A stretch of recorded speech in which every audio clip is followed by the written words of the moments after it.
And like we do on Mondays, recapping the biggest stories over the weekend and perhaps what's happening today as well. Joining us this morning, we have two fine gentlemen. It's their first time on the show, I want to believe. Ajay Solomon Kwesi is University of Ghana TESCON Vice President. He joins us this morning for our review. Good morning, Mr. Solomon.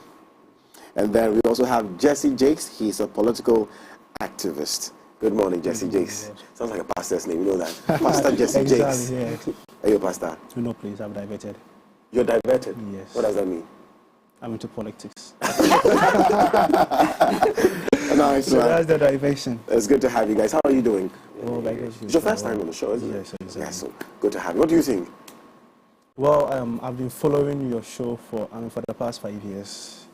Yes, I'm a fan of you, Godwin, and MFA. Especially, I've been following on Instagram page. So I mean, I'm in touch with two people online, but today I'm with you guys. So I'm really glad, and let's hope for a successful discussion today. What are you having for campus? Everything is going on. You guys, the control things, savvy. Exactly. JCR elections coming up anytime soon? Sure. Okay. I think with that of the JCR elections, we are done with some of the polls. Okay. Because I think last week like this, we ran the election for Liman, Kwapon, J. Nelson, and I think Jubilee. Okay. Yeah. So I think basically we are on it. So maybe after the JCRs, then we move to that of the SRC. Sure. It's happening soon. Are your people in the JCR? You put your people for there. Well, you know, University of Ghana is now a political society, so at least TESCON, or maybe in a TESCON vice president on campus, we should be able to present a candidate for the various halls, so that in case you want to do any program within the halls, it won't be like a banter between them. Sure. Beautiful, beautiful. Anyways, let's come back here and talk about what caught your attention over the weekend, some of the news reports, any at all beyond, aside the France one. Let's do the one in Ghana. Yeah. Anything caught your attention, Jesse? Well, Asan North got my 100% attention, together with the alarming doomsday that is about to happen due to unperforming government, and I think these are the two interesting events that caught my attention is during the weekends. Doomsday and Asin North. Yeah. Okay. Solomon. Okay. So that of me, I mean, to my side, I think today the MPP is starting the presidential vetting, and we have some presidential aspirants who are being vetted today. That of Alan Kwadwo-Kyerema, Honorable Alan Kwadwo-Kyerema, which is the former Minister of Trade and Industry. We have Dr. Mahmoud Bawumia, the Vice President, and I think one of the likes. Okay, since it's happening today, perhaps it will be better for us to stay on that and dive into it. So let's look at the NPP presidential vetting happening today, headed by Professor Mike. What are your thoughts of the 10 candidates standing for or going for vetting? Well, to me, I think they all qualify to be vetted today, because before you file nomination, there are some things or there are some qualities that they do look up to before they give you the chance to even file for nomination. So with that of today, which is on the 3rd of July, the 3 people who are going to be vetted today, they all qualify. So maybe after the vetting, the results that would determine, because from the communique that we read, or from the communique that was being released by the General Secretary of the MPP, which is JFK Justin Kudia Frimpong, he made us understand that out of the 10 aspirants or the candidates, you will have only 5 to contest for the presidential primary. So I think basically they all qualify. So what would be, if you're given the power, what would, if you didn't have to go through vetting, so we have 10 of them, can you slash it to 5 now? Well, to me, if you want me to do a survey and let's say bring 5 out of the 10. So we cut to the chase without all these challenges, what would you do? I will. Go on now. Okay, so I think with that of the former Minister of Trade and Industry, Alan Kwadwo-Kyerema, I think, and that of the Vice President, Dr. Mahmoud Bawumia, and Honorable Kennedy Japan, and Dr. Akuto Efriye. And last, okay, with that of the last candidate or the last aspirant. If it doesn't come to you easily, then I guess you will slash it to 4. Right? But to me, I will go for Adenimo. Okay. Sure. Interesting pick. So that's the top 5. Okay. They're supposed to go. Just in January, at least 10 candidates. Do you think they all want to be president? All right, let me thank you profusely for giving me this great opportunity. But before I go into slashing down my 5 best candidates, I want to say a bit of 1 or 2 things before I go straight up into it. You see, this vetting is about bringing up the best candidates to determine its viability when it comes to leadership. This vetting is purposely for the candidate with the best leadership skill or style, you understand? But when you look at, for the past 2 decades, Ghana has been managed with unsuited and politically destitute leaders. Yes, I must say this. I mean, whenever I go on TV, I speak the truth. Not because of who Jesse Jake stands for or who Jesse Jake is, but the truth must be spoken. Speak truth to power. The vetting is not just to bring out, I mean, the best of the party, but the person with the best leadership skills. And Ghana has been suffering from leadership crisis for some past years, and we all know it. Just that we don't like to speak it out. But this is a platform with factless facts that you must come out and say it. So I think that so far with the 10 candidates, they've all played a role when it comes to national interest.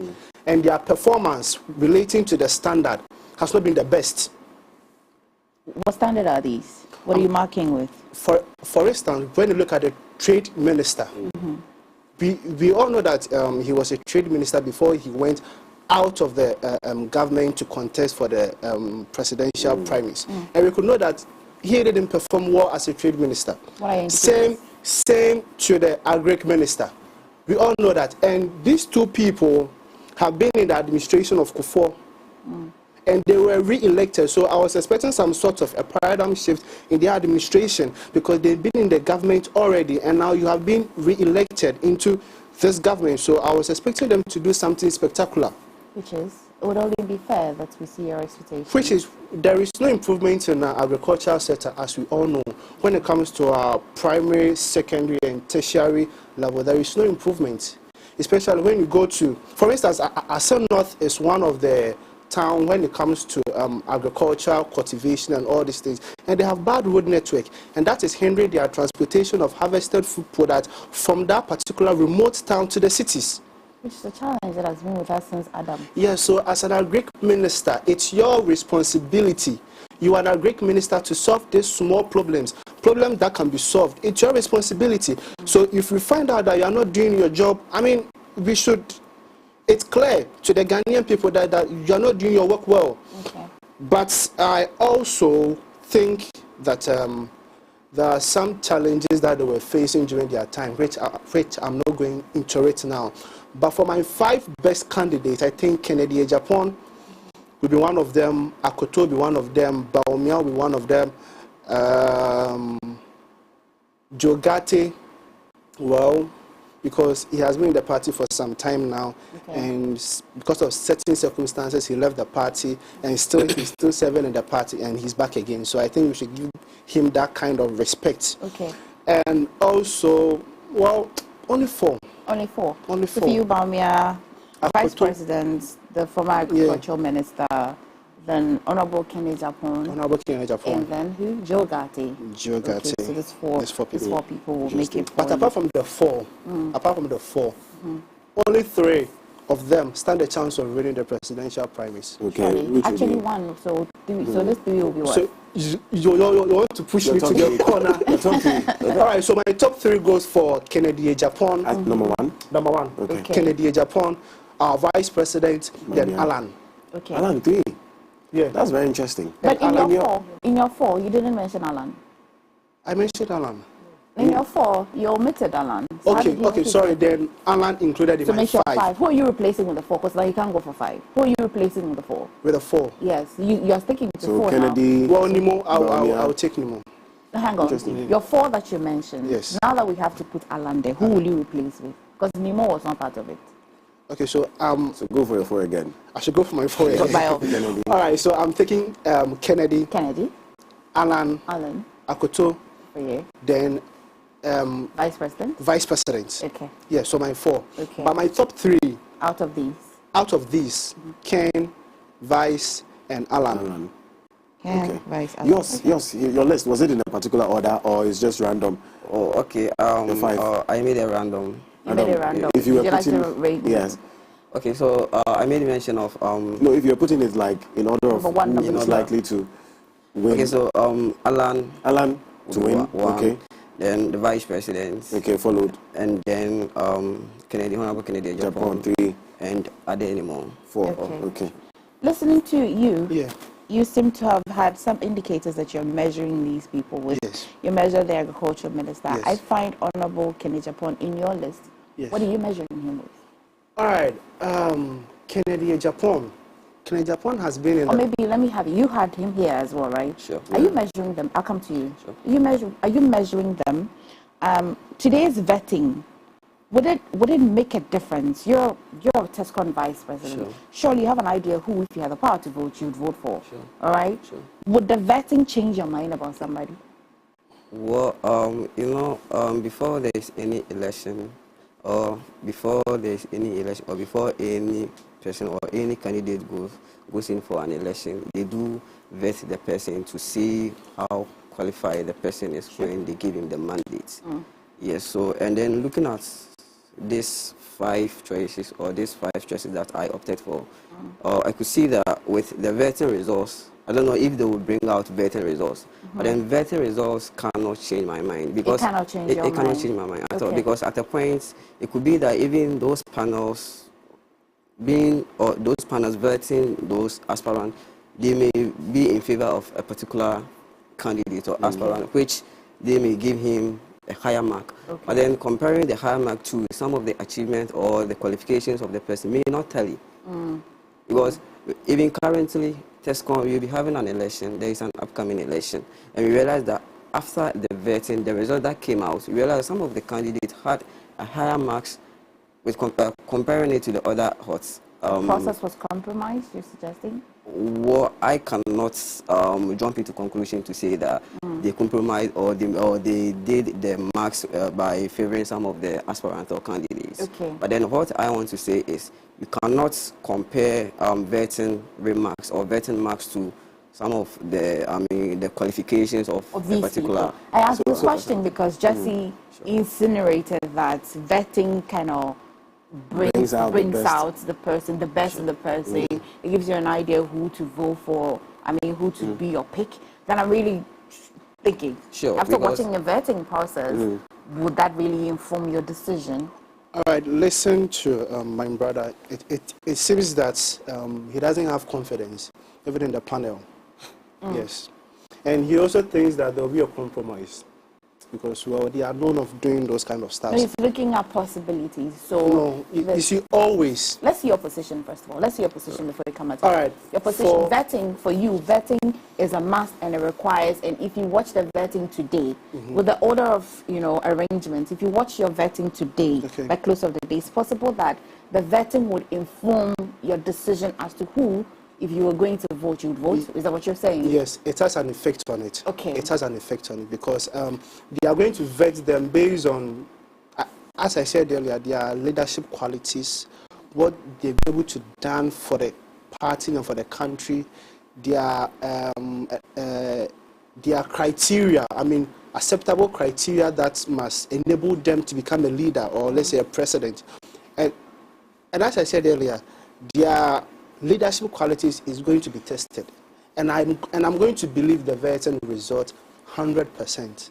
Yes, is it possible, Yeah. let me ask you, is it possible that someone can perform poorly at a vetting but perhaps be a better leader, be greater about it? Because vetting, like you said, yes, you're being tried Yes. to see what you have for the people. But could it be somebody could be a poor communicator, so they will not be able to answer certain questions well, to the standard of whatever criteria the vetting committee is using. But when you look at their works, they probably have produced results. Is it possible? Yes, so they have all these ticks there that they check.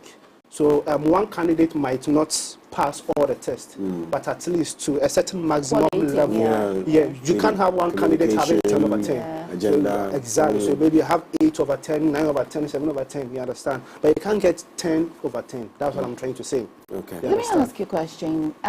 So Alan Chamanti it won't be the first time he's coming up for vetting. Yes. And the vice president is our vice president, who suggests to me that he can take up the presidential role when the president is not around. Who suggests to me that he may have ticked all boxes that he's going for a vetting now. Sure. If he goes as a presidential aspirant and he fails vetting, what does that mean for us as him as vice president? Should there be some automatic pass for some people per their positions? Alan, would you say that Alan is now going in there with a lot of experience because he has met vetting committees severally? Or every year there are different indicators? Have you taken time to actually drill down their personal lives, like who they are and how it will reflect in? Maybe we have. So let's start with Kennedy. Yes. Kennedy has been in the party since 2000. I mean, he was a member of parliament since 2000. And if we were to be talking about this same issue a year ago, Kennedy would have not been in the scene as we are talking because he was not interested in being a president. But from nowhere, he erupted into the scene, and now he's all over the country. Now everybody knows of Ken going for the presidential primaries. Everybody knows of him as what? As someone who did not have interest in becoming a president, but now has the interest in becoming a president. Is that a good thing? What is driving him? Let me have you see. Okay, so I think that of speaking about that of Kennedy Japan, I think with like the way people see him to be, because people see him to be like just speak your mind, and the youth particularly do trust in Kennedy Japan than the other three aspirants. How do you think we arrive at this? Because how did he get this character trait? Yeah, because Kennedy Japan has been let's say a person, or let's say has been a party member, or has been a member in the party who does not look at what the party is in, but then he always come out to speak the truth. He's non-partisan, that's what you're saying. Not as a non-partisan, but then he speaks the truth. I mean, whatever that is going on, whatever is transpiring within the country, Kennedy Japan comes out to... So he's neutral. Measured by who? Measured by, I mean, the concern of the citizen. You can speak your mind, but does that mean that's the truth? I think Kennedy Japan is speaking the language of the foot soldiers. Sure. What language is this? Well, he's speaking of opportunity, and he proves it. He proves? He proves... With what, his businesses? Well, of course, yes. And some of his donations to poor people and paying of school fees. Person of the Defense and Interior Committee of Parliament. I think he's also in another committee, communications also.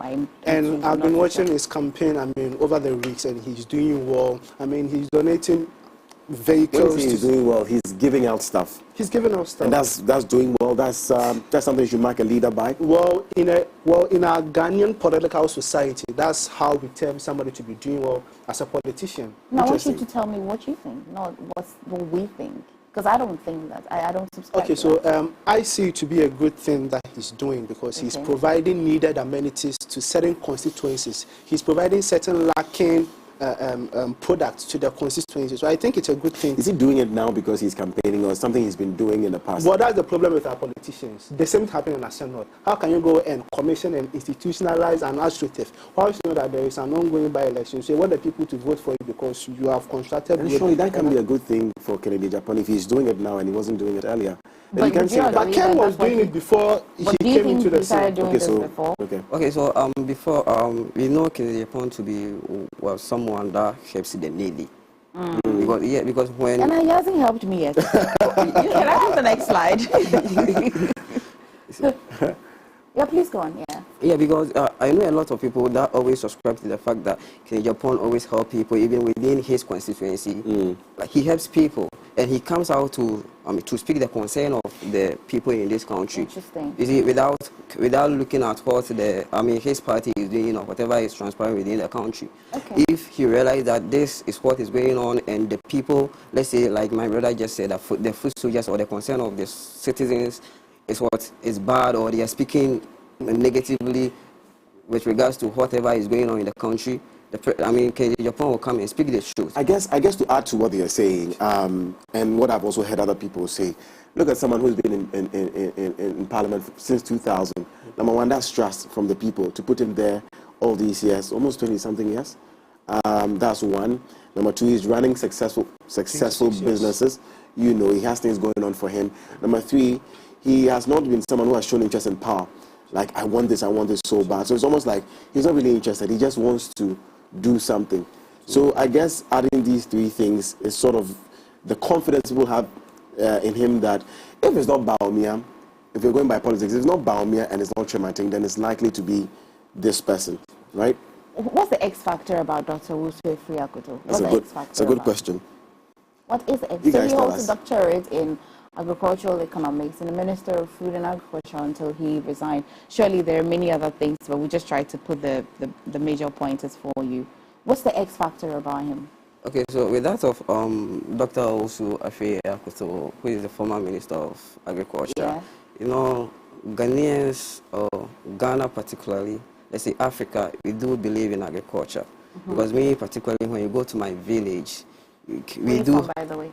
Is it? Where are you from? I'm from Enchi, within the Western. Okay. Yeah. Okay.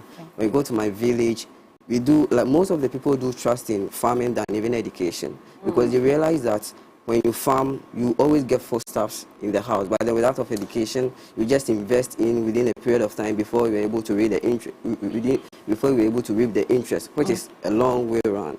But then with that of agriculture, like Dr. Wusue Friakoto is trying to come in for the presidential seat. I think when he comes, he will be able to develop the country through agricultural processes. But your colleague here is measuring him by the time that he was current. Did you prove it when he was a minister? Yes, you know what? With that of Dr. Wusue Friakoto, when he was a minister for agriculture, we saw a lot of things because with the planting for food. Yes, with the planting for food, with the bearing for food. There's also bearing for food. Sure, with the rice farming and also the provision of tractors for farmers to continue with their farming process. To be fair, to measure somebody whether or not they did well, you have to go to the past and measure it, and then come here and then take the current situation, measure it to the past. Then you can. You can't just sit and because you are looking for Mori to buy, you don't buy Mori. You conclude that the agriculture minister is poor at that, and if we don't do that, we won't be able to measure. People have also believed that it is because of his background, his political background, like his parents, his father, having political. So he wants to have that reincarnatorial history. Whether he was created for it or not, says into the family he has to. Once he feels he qualifies for it, what will be the challenge? Can I have the next person? Before you go, and yes, like I learned from somebody that you can only be judged by what you have done, in the past and all that.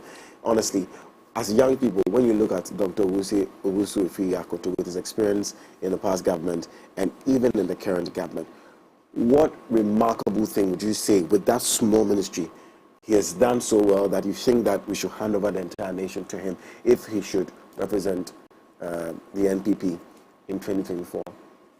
What remarkable thing? That man is telling us that's planting for food and okay. Remarkable thing. Any one of you, if you can tell me. So and you're so confident as a have young person that this man, Charlie. So you think you are Tesco? Let Tesco answer. Sure. Because as I initially made mention of, Ghanaians believing in agriculture. Right? So if we hand the position to him to be the president of this country, he will be able to develop the country through agriculture. Has he been able to do that as a minister? That's what we're asking. Good. And we can all attest to the fact that when Dr. Wusue Friakoto was the Minister of Agriculture, he was able to bring to improve the agriculture sector, like the planting of food and agriculture, and also... This is not in dispute. This is not really in dispute. We've had our challenges of shortages and all of that. But like I said, you can't take it out of the circumstances that we're in. You measure it so that you have a fair deal. But I think I get what he means. Don't forget that as a minister, your policies and your plans sit in a bigger picture. Of course. So people always say that maybe if you have the, overall power. So imagine your president is into agriculture very much. Unlike our current president, who's a lawyer, so So maybe his thinking and policies would be very much legal. Sure. So, but this one, if he has agricultural background, then he will drive the nation on the backdrop of agriculture. Okay, I think I want to see Alan. Let's have the. We quite know a lot about the vice president, but let's see Alan Tremonti. Great. So obviously contested for the NPP flag bearership 3 times, served under former president Ejikun Kufuor, served as Minister for Trade and Industry 2017 until his resignation. Served as ambassador, to America for some years. And I've been learning that apparently he's a lawyer. Yeah. I didn't know. I didn't know that too. I didn't know this, and he's got quite a fine private life as well. Serving in Unilever, and he's got some and has very good education, both locally and abroad. If this man was your president, would you like it?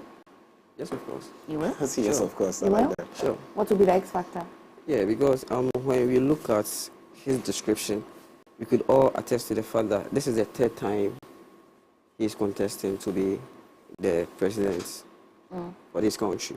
And this shows how relentless and persistent such a person is when you give him the mandate. Yeah. Really? Sure, because when you want something, you don't stop until you get it. Beautiful. And this should tell us that such a person, when we hand over the mandate or when we give him such a mandate, he will be able to run the country, looking at his relentlessness of energy or looking at how persistent he has been through this political Just the way space. people can say for the president? Is it? Just the way people can say for the president that he was very persistent, losing election twice or thrice. You know what? That was the description. But then if you are to look at his achievement, what he has done for Ghana and also Africa in general. Because I think yesterday I was reading something about him and I realized that he has been able to do a lot of development projects in, I think, 14 African countries. Beautiful. You see? Beautiful. So such a person, when we hand over the mandate to him, he will be able to develop Ghana as a single, let's say, state and also Africa house. If you were to rearrange them and have both the president and the vice president from this list, what would you do? I ask you because you're Tescon. He's a political person. Sure. I think initially... Quickly. Quickly. Don't base on my classification. No. You know No, you know what? I'm trying to chip something in before I get back to your question. Right. I think basically we had a backdoor argument with that, trying to arrange them, and I didn't want to dive into that. Yes, and I didn't want to dive into that. Why? Because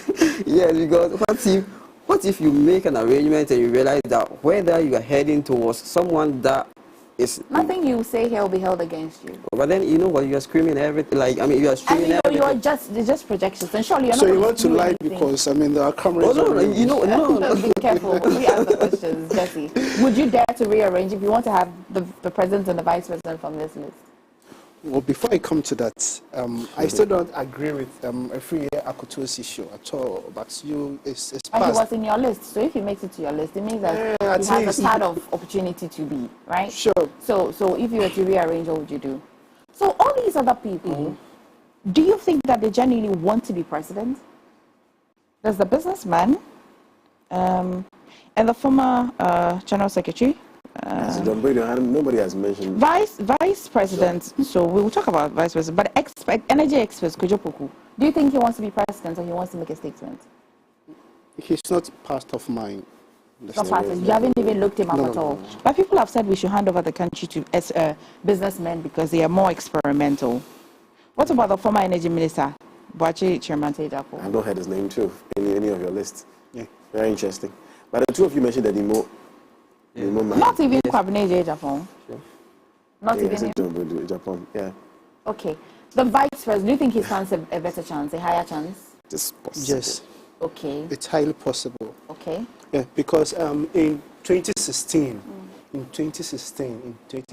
came into the scene, and the MPP party used him as the economic arrowhead during the economic crisis and doom. So that gave him some sense of fame and respect, and he gave Ghanaians hope that he's well learned when it comes to politics, data analysis, and all these things relating to the 2016 election when MPP went to court and a whole lot of that. He was able to demonstrate that yes, he's a data analyst, and also when you look at his lectures during 2016 about what is going on in Ghana, we could see at that time, not now, you could see at that time that, yes, the guy is well-learned and he can do something. But to our surprise, I mean, he's far off what he said in 2016. And just recently, when they went to the Pentecost Convention Center to have a meeting, he said that when the fundamentals are weak, he said something like that. Yes, but when he went there, he said it in an opposite way, just to defend himself. So, if you take the political bit of him out, does he qualify? Yeah, he qualifies. President? If you take the political, because I mean, every other person will be political because of the way our political setup is in this country. But do you think he qualifies? A fine academician like who would qualify? Bawumia qualified perfectly, even without a political eye. And voting Bawumia out will send a signal to the Northerners after the primaries. I mean, we don't know what's going to happen. When we're doing the primaries, we'll do the tribal indicators. Thank you. Don't worry. Right. We'll put the permutations over there. Sure. Let's quickly touch on that. Do you think that the Attorney General should drop the criminal charges? Well, okay, so with that of the Asin and also with that of James Jachikwesin's case, I think this case has ever happened in this country before. That was 2008, with that of Adamu Secondary's issue. And we realize that the same issue has happened. Is it the same? Yes, it is. Is it the same? Are the facts the same? It is the same. It's the same. It is Are the the same. facts the same? It is the same. You sound like the Attorney General. He's here to speak for his person. No, come on. Yeah. You know, so you expect some level of neutrality. You know what? Maybe he's not getting the Japan, he's neutral. No, you know what? I will let my brother here, so I think shouldn't make some kind of utterance or shouldn't just jump into conclusion to say that I'm here to speak for my party. Yes, please. Because you know, because you know what, we have a constitution in which when you breach the constitution, you need to be for security. That's fine. You see, yes, and with that of the James Jachikwesin's issue, trying to relate it to that of Adamu Secondary's issue, realize that both of them had the same issue. How? Adamu Sekande had 3 passports. 3 passports. And it was established that he was a dual citizen. Dual citizen and also a 3 passport. Is it not a 2-bearing citizenship? Yes. Established, yes. Sure. Yes. But so if, let's say, a person or an aspirant or an MP who has been voted to represent a particular constituency in this country, and now the constitution has let us or has made us understand that before you will be eligible or before you be authenticated to let's say to stand you shouldn't at the time of you filing your nomination. Yes, you shouldn't bear a dual citizenship. Okay, so this is a matter of law and fact. Sure. You agree? Sure. Adamu Sekande in the process in this trial agreed that he agreed. He admitted. But as it stands, James Jachikwesin still opposes that he was not a dual citizen. Yes. I mean, the Supreme Court will respect it. You know something? You know something? I would like to dive into that. But then, you know, that of the James Jachikwesin. Please walk into it, don't dive. Okay, good. Yes, I mean, I would like to say something with regards to that. Yeah, you know, that with that of James Jachikwesin's issue, I think there are some people backdoors influencing him that don't surrender. Hey. Oh, yes. Okay, you're telling me. It's possible. Yes. You're telling me. Because you know what?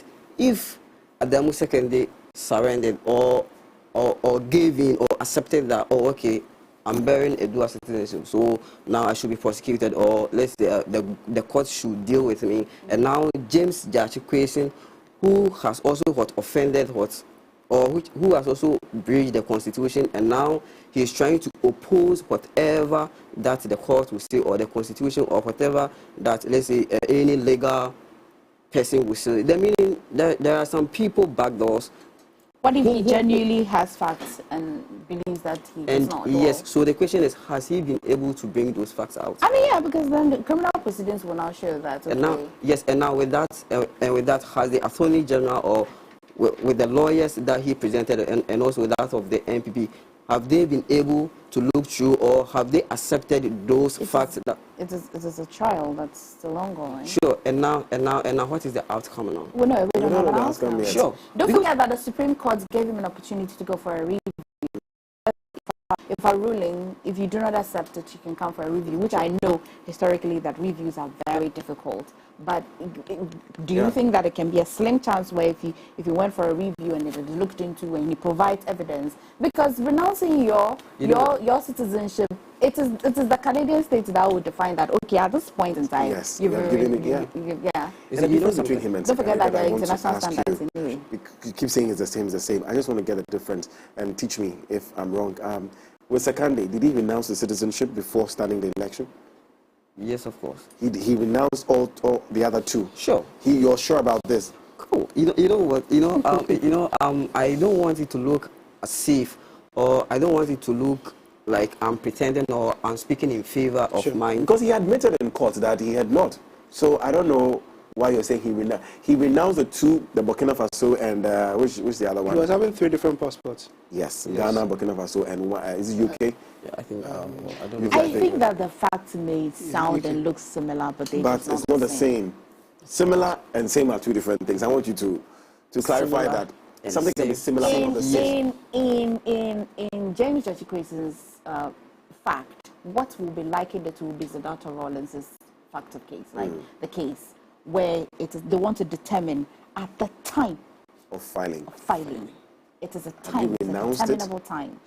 I don't know if you understand. The reason I like to liken it to Senator, not to Adamu Sekande. The reason why I'm trying to... The only time Adamu Sekande's one will be likened to when the criminal charges currently, because it's being charged on the forgery, perjury, and all of that. When those ones are established, then we can now liken it to Adamu Sekande. Do you agree? Sure.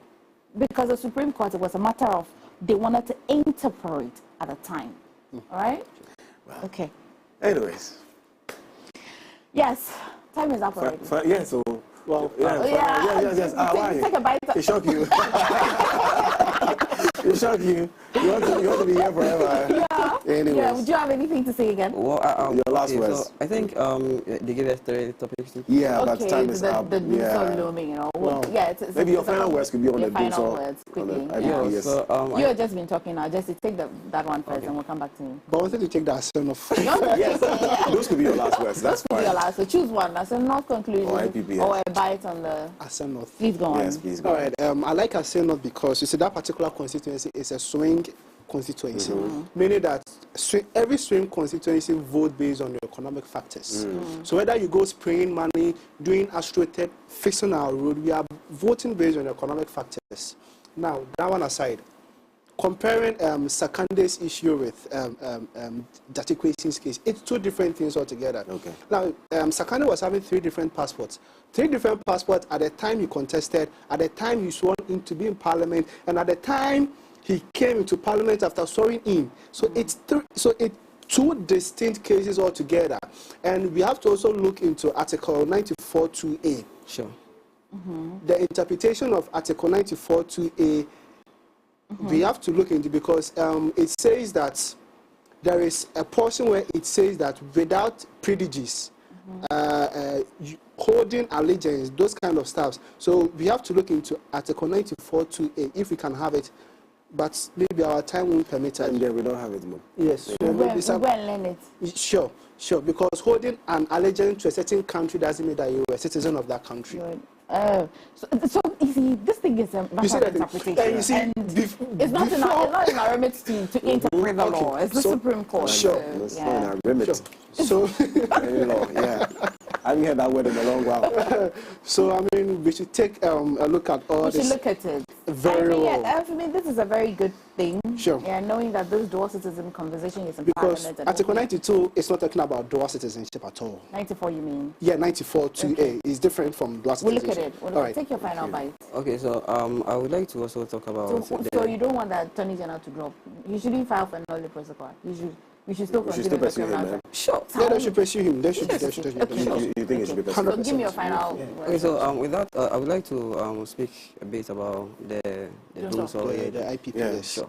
Because sure. But when we look at with that of the Dumsor, from the communique being released by the IPP is the chamber of, that chamber. They give us an ample time. Interim. They give us an ample time to the end of what? June. And now we've extended to what? July, and the light is still on. What is the information, or what is, I mean, what information is this,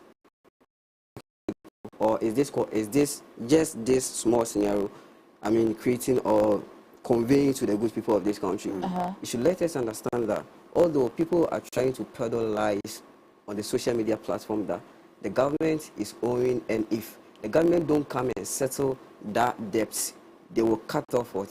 The power supply. What are you suggesting? What's the truth? What are you suggesting? That this is on social media, but you know what? In 2020, in 2021, you realize that the government made a payment of about 968 million to that chamber. Sure. And now we realize that before then, the government made some payments, which was being accumulated by the NDC before they left power.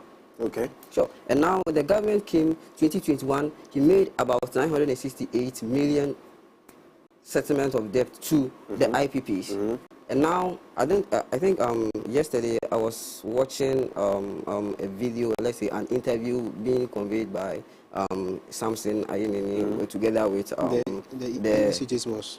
The managing director of ECG. Yes. And you know, the managing director of ECG made a comment that they've been on an agreement with the IPPs, and now they've given us a grace period. Yes. You see, I always tell people that when we are being given a chance to let people know what is going on, we should speak the truth. Okay, so what's the truth here? Yes, are we owing IPPS? Are we owing them? See, although we are owing, but the government has been able to settle the IPPS to the extent that they do believe in this country, or they do believe in the government, or they do believe in the governance of this president, that then let's give them this ample time, because we do, because before the NPP came into power, there was some debt that Which the is president. fine. It's a national debt. Sure. It's our debt.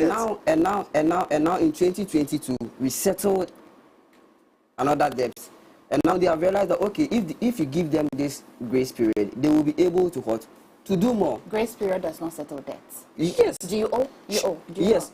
Whether somebody created it or not, do we owe? Yes. And they're saying they will Which cut means it. that if the MPP leaves government and the NDC also comes in, they will still be paying debt. The debt, And isn't it? Sure. Yeah. So we owe 1.73 billion. matters. Thank you for the reminder. Guys, gentlemen, Anyways. I know you want to make points, right? Tweet at us. Tomorrow. Tweet to the rest next of the week. points. Sure. And Yeah, then we there's will the tweet it, point. because I was having a lot of points on the I know. IPPS. And then we'll be right. Okay. Yeah. Okay. And also, I think I also have a lot of things to say, but then I I'm said, not no, good it's at, okay, it's okay. you know what, Yeah. like I'm not good at with the Talking verbal, very, Yeah. But then when it comes to Writing. sure, So you write it for us. sure. Thank So I you have a very lot much. to Thank you very much. Share your social media handles Yeah. quickly. Sure. So with that of Twitter, it's Nanaji, and Facebook too, Nanaji. Okay. So I'll look out for the write-up. Jesse, quickly. Bishop Jesse Jakes. All right, so when you go to Activist. Instagram, it's Jesse Jakes Official. When you go to Facebook, it's Jesse Murphy Jakes. Think of adding ministry to it. So Bishop Jesse Jakes is a political activist, and Ajay Solomon Kwesi is University of Ghana, TESCOM Vice President. Gentlemen, thank you so much for your time. I'm sure we'll do this again next week. Are there MPP people? No, you won't acknowledge anybody. You want to acknowledge Quickly, people? shout out 1 second. okay, so to my mom and also to my lecturer in the University of Ghana. Okay. Beautiful, nice Beautiful. one. I'm sure they're doing the watching. All Thank right, you very also much. to Richmond Amofa. He's my boss, CEO of Ghana Tertiary Awards. All right. Nice one. Okay. All right, gentlemen, thank you very How much. did I put me among 3 men? Thank you. Akosia Meno is our guest for Motivation Monday. She's a deputy